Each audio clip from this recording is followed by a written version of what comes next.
Do not let these people scam you. This is all a racket, that you don't belong, that they're smarter, that they work harder, that they know more, that they deserve this more than you do. It's just not true.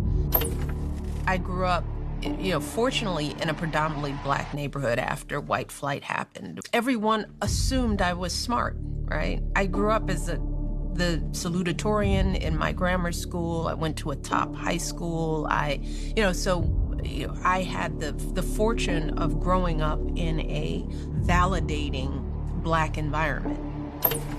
Black students, whether they should be going to HBCUs, and what happens when you get pulled out into a mixed environment where you are so underestimated so early. We talked about the messages that you start telling yourself. I didn't have that. My mentors, my teachers, the coaches, my dance teachers, they were all people who, if I made a mistake or if they doubted me, it was not because of my race, it was because I disappointed somebody in some other way. By the time I hit Princeton, thankfully, I had enough internal data that I could do a lot of things, that I was better, smarter, sharper than they would give me credit for. When I walked onto Princeton's campus as an undergrad, feeling a little intimidated because it was an Ivy League school and I wasn't a great test taker, although I was an outstanding student. I wasn't a good standardized test taker. All those numbers said that I shouldn't do well at Princeton. And so I came in as an affirmative action kid, sort of feeling like maybe I don't belong in these ivory towers, and maybe these kids coming from these other schools are really so much smarter and better than I am.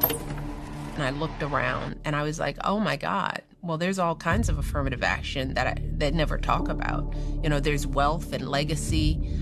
There's athletic affirmative action. There were a lot of kids that were on that campus, and as I learned, continue to gain access to these seats of power that have nothing to do with their raw academic ability.